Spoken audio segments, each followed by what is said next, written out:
In this video, I'm going to talk about a recent holiday I took in Santiago de Compostela. Santiago de Compostela is not your normal Spanish holiday destination. It's a UNESCO World Heritage Site, and it's the endpoint of Spain's famous Camino pilgrimage. It has an absolutely magnificent cathedral, the square in front of which is the endpoint of the pilgrimage. Significantly, it's also said to be the final resting place of St. James the Apostle, hence why so many pilgrims make their way there.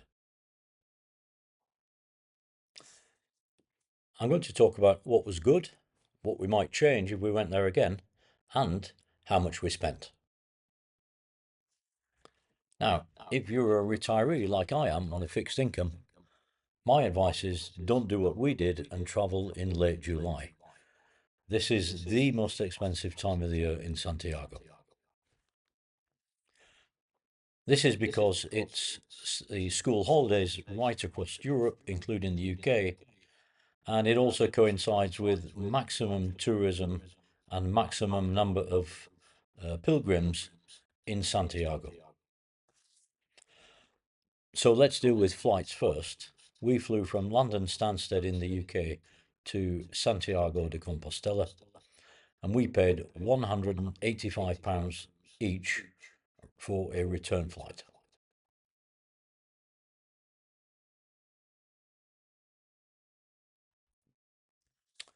We flew with Ryanair, a budget airline, and I've just checked, we could get the same flight in September, between the 9th and 16th of September, for £42 each.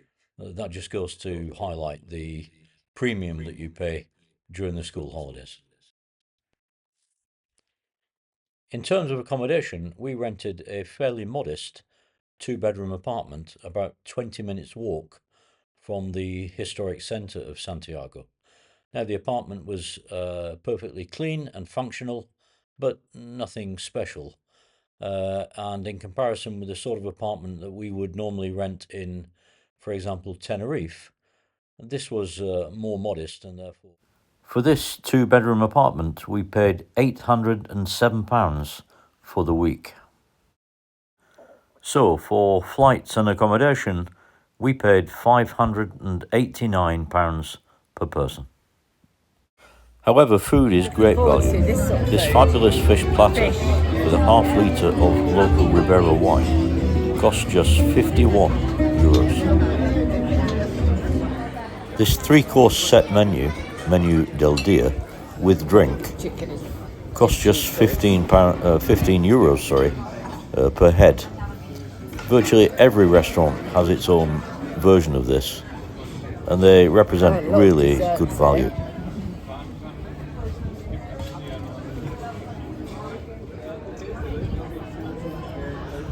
These two coffees were €4.80.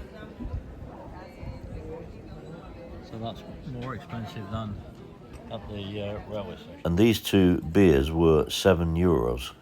But this was right by the cathedral in the centre of town, and you can find drinks a little bit cheaper further from the centre. A 2-litre bottle of water in the supermarket will cost you less than 50 cents.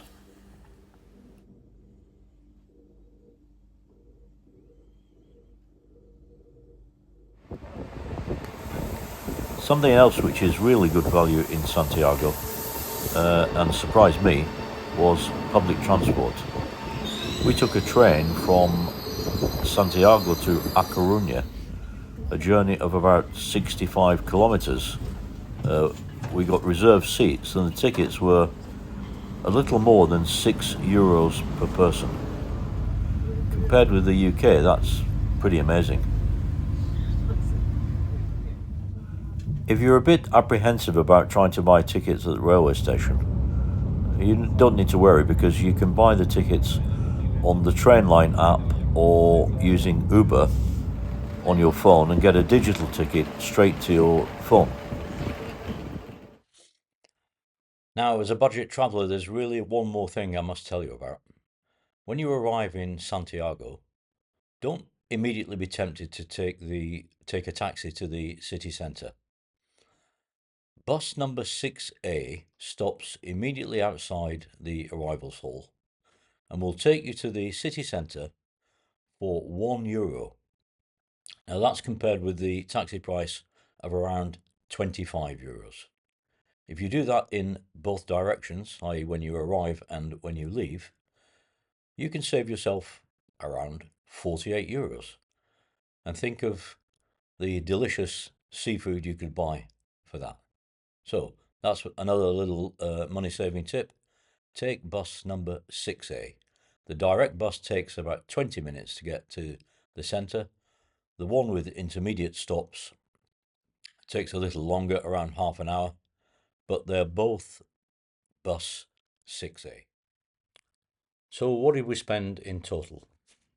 Well, the total amounts for flights, accommodation, local transport, food, which was a mixture of eating in restaurants and self-catering, we spent £734, which equates to €842 or 975 US dollars.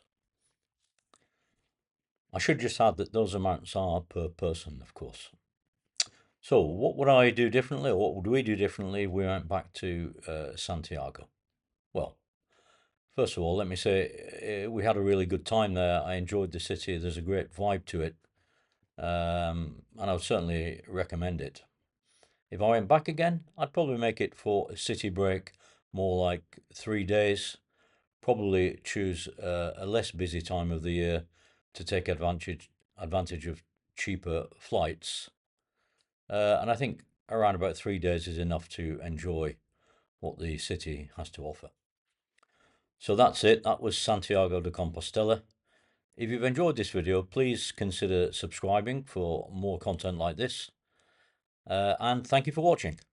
Bye for now.